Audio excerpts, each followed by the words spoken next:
Hello guys, my name is Mushab and welcome to the new video of my channel Study with Mushab, and in this video we will discuss the medieval China. I have covered Ottoman Empire and Arab civilization, two empires of the medieval world, and in this video we will discuss the medieval China and a characteristic of the medieval ages, the feudalism after a while. So first we will discuss the medieval China. So let's start.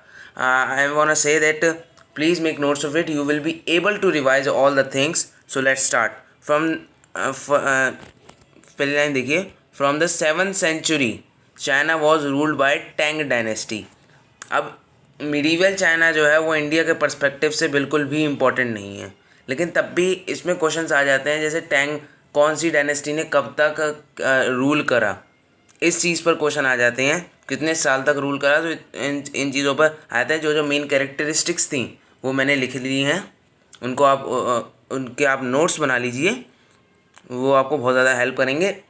बाकी इससे ज़्यादा और कुछ भी नहीं चाहिए. Medieval China के बारे में आपको जानने की कोई भी ज़रूरत नहीं है. इंडिया के पर्सपेक्टिव से बस इतना ही आपको पता होना चाहिए.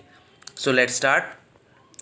From the 7th century China was ruled by Tang dynasty. Tang dynasty 7th century में 618 में, ये लिखा है 618 में, 906 AD तक किसने रूल करा? टैंग डायनेस्टी ने. और उसके बाद संग डायनेस्टी ने करा 300 ईयर्स तक. उसके बाद चाइना जो था मंगोल्स ने राज करा. मंगोल्स जो 12th और 13th सेंचुरी में जो अरोज हो गए थे, उन्होंने चाइना को कॉन्कर कर लिया और अपने अंदर ले लिया था. उसके बाद फिर 300 ईयर उनके ख़त्म होने के बाद मिंग डायनेस्टी ने 300 ईयर्स तक. फिर उसके बाद 1664 में चाइना को किसने कॉन्कर्ड कर लिया? मैंचुस ने कॉन्कर्ड कर लिया. और कब तक राज करा? 1911 AD. उसके बाद तो मॉडर्न वर्ल्ड आया था, इसलिए हम इसकी बात अभी नहीं करेंगे. चाइनीज़ रिवॉल्यूशन पे जब मॉडर्न वर्ल्ड पढ़ाऊँगा तब आएंगे. तो अब इनको मैप के माध्यम से समझते हैं. तो देखिए, ये तो है टैंग डायनेस्टी.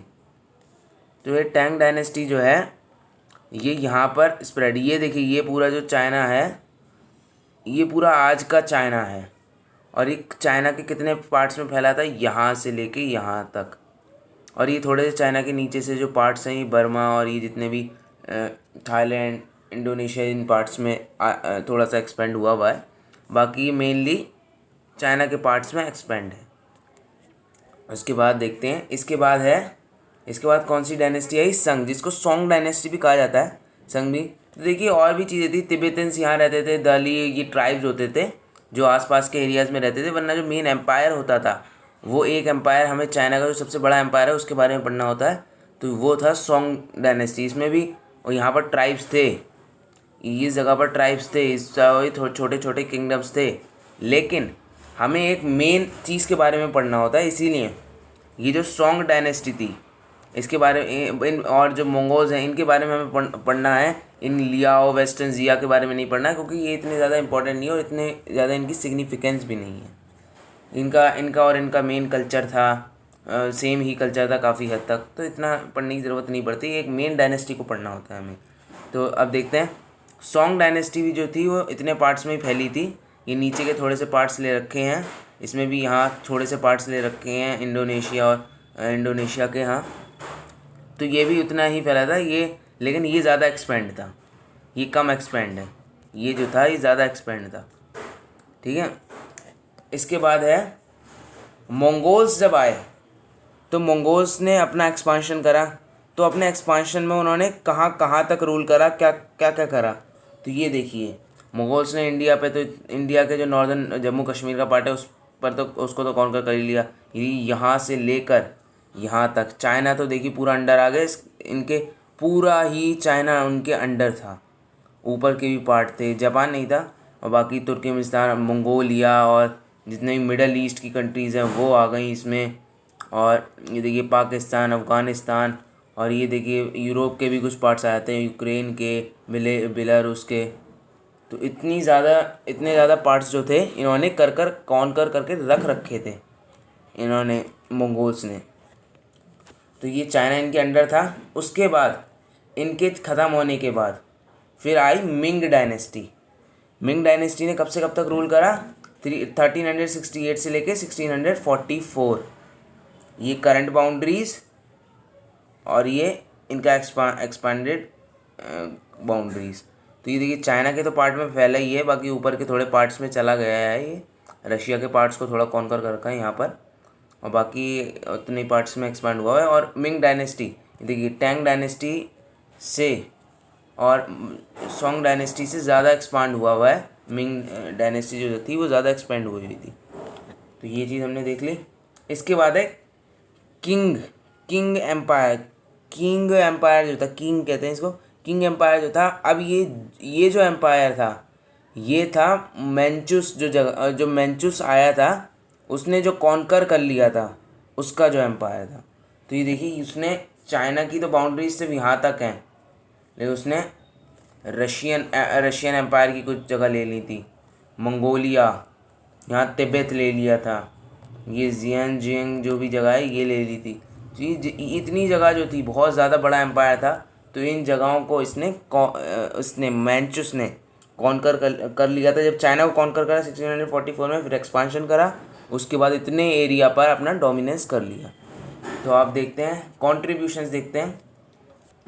तो मिडीवियल चाइना जो है उसके दो ही कॉन्ट्रीब्यूशन है। देखिए there are major 2 contributions of medieval China. First the use of the paper money. इन्होंने ही पेपर मनी जो थी वो निकाली ताकि इकॉनमी को कोई परेशानी ना हो। और किन्होंने निकाली? संग डायनेस्टी ने।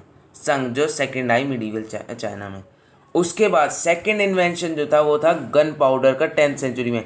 14th सेंचुरी में यूरोप में बना गन पाउडर, लेकिन इन्होंने 10th सेंचुरी में ही गन पाउडर को की डिस्कवरी कर ली थी। सिर्फ और सिर्फ 10th सेंचुरी में। उन्होंने 14th सेंचुरी में करी, इन्होंने सिर्फ 10th सेंचुरी में ही 400 साल पहले ही इन्होंने इसकी डिस्कवरी कर ली थी, गन पाउडर की discovery.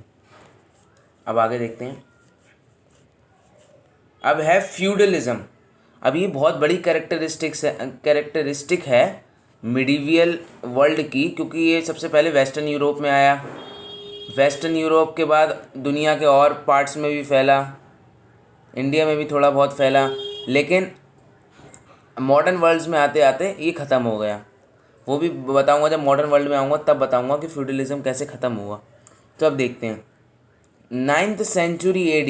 In the 9th century AD, a new system of society was organized and continued till 15th century। मैं कह रहा हूँ ना 15th century आते आते तक जो मॉडर्न वर्ल्ड था वो स्टार्ट हो गया। इंडिया में मॉडर्न वर्ल्ड होता है स्टार्ट मिड 18th सेंचुरी थे 750 से, लेकिन जो यूरोप में होता है वो होता है 1453 से रेनेसांस से। तो रेनेसांस टॉपिक जो है मॉडर्न वर्ल्ड का है वो आपको बाद में पढ़ाऊंगा, लेकिन ये इंटरलिंक्ड है, ये बताने की कोशिश कर रहा हूँ।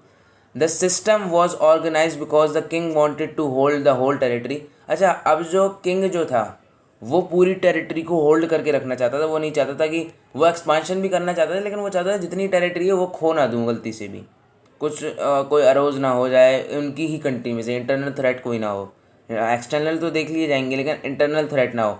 तो उसने क्या करा कि आर्मी जो नोबल्स जो थे, जितनी नोबेलिटी थी, एरिस्टोक्रेट्स थे, जितनी अब नोबेलिटी में क्या आते हैं कि जितने भी मंत्री हो गए, जितने भी कोर्ट के लोग हो गए, और बाकी जो एरिस्टोक्रेट्स हो गए, ये वो एरिस्टोक्रेट्स हो गए, और क्लर्जी क्या, चर्च, पोप, नाइट्स, ये सब, और नाइट्स नहीं, जो फादर्स जो होते हैं, नन्स, वो लोग आ गए। तो वो थे नोबल्स। तो उनको क्या था, उनको इतनी लैंड दे दी थी, इसमें क्या रिटर्न में उन्हें क्या देना पड़ता था, in return of money and army. तो this system was first prevailed in western Europe and then spread to other parts of world. ये हम जान चुके हैं। This was also a system in which the king was at the highest post. ये एक ऐसा system था जिसमें किंग जो था वो हाईएस्ट पोस्ट पे था, हाईएस्ट पोजीशन थी उसकी, और जो पीजेंट थे, ये प्रेजेंट हो गया गलती से, लेकिन जो पीजेंट थे वो सबसे लोएस्ट पे थे और उन्हीं से ही काम करवाया जाता था। अब इसकी और कैरेक्टरिस्टिक्स बताऊं तो उनको ज़मीनों पे काम कराया जाता था, या तो कुछ पैसे मिलते थे और कुछ खाना मिलता था रहने के लिए, और बाकी कोई वेजेस नहीं दिए जाते थे, सिर्फ इतने पैसे और इतना खाना दे दिया जाता था कि ज़िंदा रहें। और थोड़ी सी जगह दी जाती थी लैंड्स के आसपास। और उससे क्या हुआ, डिसेंट्रलाइजेशन, पावर्स क्या फ्यूडल लॉर्ड्स के पास आ गए। उनको फ्यूडल लॉर्ड्स कहते हैं, जिनके पास ज़मीनें थी उनको फ्यूडल लॉर्ड्स कह दिया। फ्यूडल लॉर्ड्स जो थे, फ्यूडल लॉर्ड्स, उनके पास पावर आ गई थी, उनके पास ज़मीन थी, तो वो पावर का सोर्स था उस टाइम पर। तो ऐसे करके वो ज़्यादा ताकतवर होते और डिसेंट्रलाइजेशन हो गया था। जो ज़मीन बांट दी थी उससे डिसेंट्रलाइजेशन, कोई सेंट्रलाइज पावर बहुत ज़्यादा नहीं थी। जो किंग था वो एक नॉमिनल हेड बन गया, नॉमिनल सिर्फ कहने का एक हेड बन गया फ्यूडलिज्म से। तो ये इसकी कंसिक्वेंसेस मान सकते हैं आप।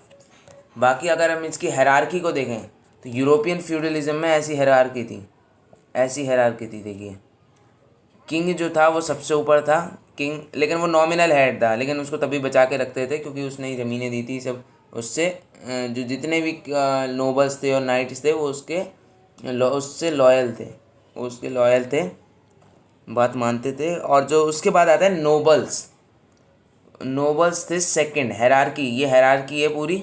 हायरार्की में सबसे ऊपर किंग, फिर नोबल्स, फिर नाइट्स। नाइट्स कौन, आर्मी, आर्मी आती थी।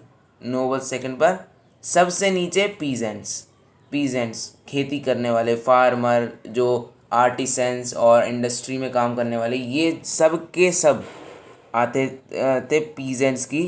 पीजेंट्स नहीं, इसमें और भी आते हैं, लेकिन ये चार्ट ऐसा दे रखा है। पीजेंट्स के साथ साथ जो एकदम पुअर लोग थे वो इसमें आते थे। नाइट्स, नोबल्स और किंग आते थे ऊपर। तो ऐसी ऐसी कुछ थी यूरोपियन फ्यूडलिज्म, ऐसा था। और बाकी जगह भी फ्यूडलिज्म काफ़ी हद तक ऐसा ही था। तो आई होप कि आपको समझ आया होगा। इस मैप, इन मैप्स को एक बार दोबारा देख लीजिए और इनके स्क्रीनशॉट्स ले लीजिए।